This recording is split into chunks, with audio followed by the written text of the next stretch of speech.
Hi, this is Melissa Muir. Today I'm going to talk a little bit about the two hydraulic presses that are offered by Kevin Potter at Potter USA. You can see here as they are sitting side by side that there is quite a bit of size difference. There's also a large price difference between the two presses as well.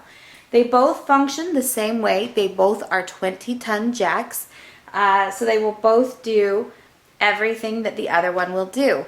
There are a couple of notable differences. With the size comes a different size here on the inside of our platen working area as well. So that's something that you might want to consider as you are starting to work with it, as it may not fit some of the tooling that you might have for, say, like a Bonnie Doon press that has a 6-inch wide opening, or even the larger press. So just to kind of show that, I have my 6-inch spacers and Kevlar blocks that I normally use when I'm working with my hydraulic press. They will not fit into this without some kind of modification. However, that really has been my only thing that I have noticed so far that is a hindrance to me. Things that I really like about this little press is it's only about 45 pounds without the jack. The jack adds like another 15-20 pounds to it. So it's extremely portable. It also comes shipped in that flat rate box. So shipping to me here in the US was only around $15-20. Very, very, very inexpensive, very quick to put together. But for me, as a person who travels and does classes, this is a great tool. Something I can throw into a small carry-on suitcase and take that onto an airplane with me, or even do it as a checked baggage since it is underneath that 50-pound weight. Other things is that I can carry it. I'm not a lightweight at all, but once you get over 50 pounds, it is kind of cumbersome to carry around. If you have an 80-pound press, however, it makes it a little bit more difficult to port that baby around. So there's a couple of differences there.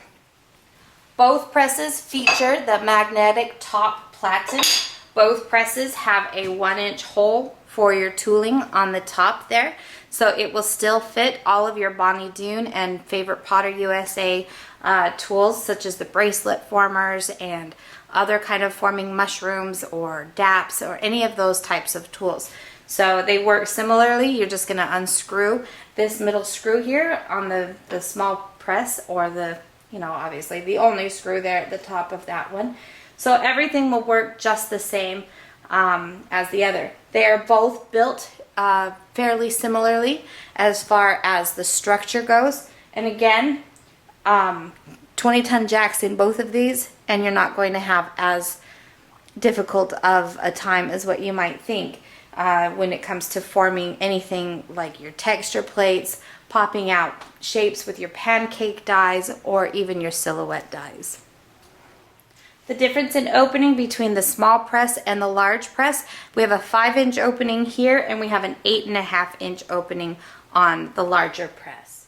The size of our small press is only 12 inches wide, actually just smaller than 12 inches wide, and only about 18 or so inches tall.